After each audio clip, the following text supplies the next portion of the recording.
Landetxo Goikoa. Landetxo Goikoa baserria, kultura ondasuna izendatu zuten 1986an monumentuen sailean, eta hura babesteko neurriak ezarri ziren. Historian monumentu izendatutako lehen baserria izan zen Landetxo Goikoa. 20. mendearen amaieran, baserria hutsik geratu zen eta hondatzen hasi zen erremediorik gabe. Betiko galtzeko bidean zela, Mungiako udalak Bizkaiko Foru Aldundiarekin batera zahar berritzeko bideari ekin zion. Bide horretan agertu zen etxearen egiazko balioa, bere garaiko Europar herri arkitekturaren erakusgarri eskasetakoa baita berau. Bide luzea izan zen, hala ere, 1989an hasi eta 2007an bukatu zena. Zahar berritzea kontu handiz egin zen. Jatorrizko osagai guztiak errespetatu ziren, bisitariak ikus dezan zein ziren jatorrizkoak eta zein diren eraberrituak. Eraberritze lana, eraikuntza eta arkitektura lan soila baino gehiago izan zen.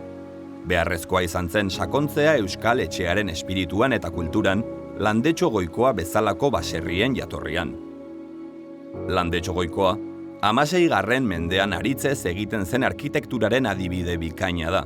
Eraikuntza zurez egina da, eta hormak eta harria ondoren gehitzen zaizkio horri.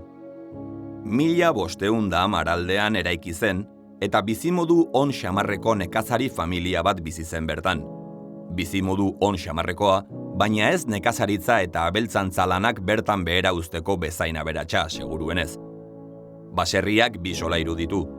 Beheko solairuan bizitza zegoen, azalera osoaren 20% hartzen zuena soilik, eta 2 zatitan banatzen zena. Alde batetik, sukalde zentrala, supazterra 2 alturatan duena, eta bestetik logelak. Sukaldean biltzen zen familia, bertan hartzen ziren bisitariak, eta eztei festak ere bertan ospatzen ziren. Baserriko gainerako lekua ohiko eginkizunetarako zen.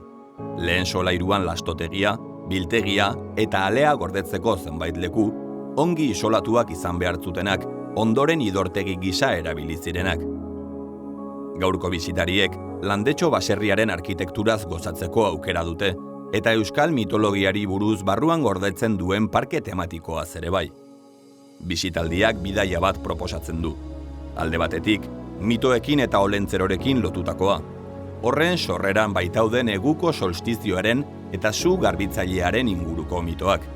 Eta bestalde, Landetxo eta garai bateko munduaren eguneroko sinismenen inguruko bidaia, euskal etxean zeharreko bidaia alegia.